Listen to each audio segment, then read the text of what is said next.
Rocker Pat here. All right, guys, it's another hot rocky day in the jungle, and man, we're gonna have one of them beautiful Texas days. Looks like we might be getting a little bit of cloud cover today, but I think it's gonna be good. It's gonna be good and hot, I know that. All right, guys, it is Thursday, and I'm done with my customer pay work this week, except for one more truck coming in this evening for an easy blower motor job issue.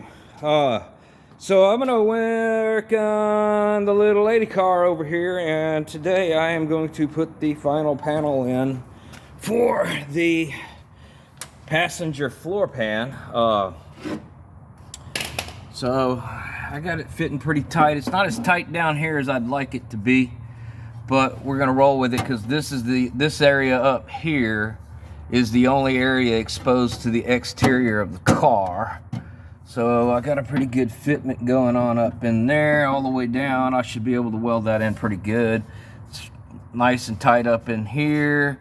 Still got a little weld over in this corner I got to get out of there. That's pulling this side up just a hair. But yeah, I think that fits pretty good.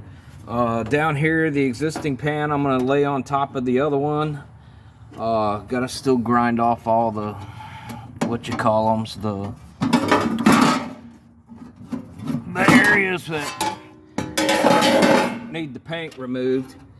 So I've got to weld that piece in. This piece right here needs to be welded in. I'll do that first because I've planned on being able to go through this direction to get the welds into the whole system I'm put in there. But there's the inner torque box all done. Like I said, I just need to grind that corner over there where I had to put a little fill in, and I'll put a fill over here too and weld that to the side before I'm all said and done. But yeah, that's it. That's what I'm going to work on. I'm going to probably put a few holes over on this side where it can weld directly to this plate. I don't know what else I'm going to do, but that's where I'm going to be, and hopefully this will be the last weekend of me having to sit over here on my knees working on this floor pan.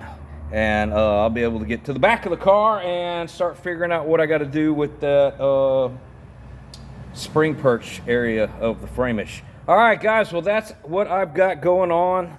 Hopefully by the end of the weekend, this will all be painted and seam sealed and everything ready to go. Yeah, that's what I'm working on. All right, guys, well, y'all keep rocking and a-rolling and a-rolling and a-rocking. I got a whole lot of grinding it down to do. Talk to y'all next time.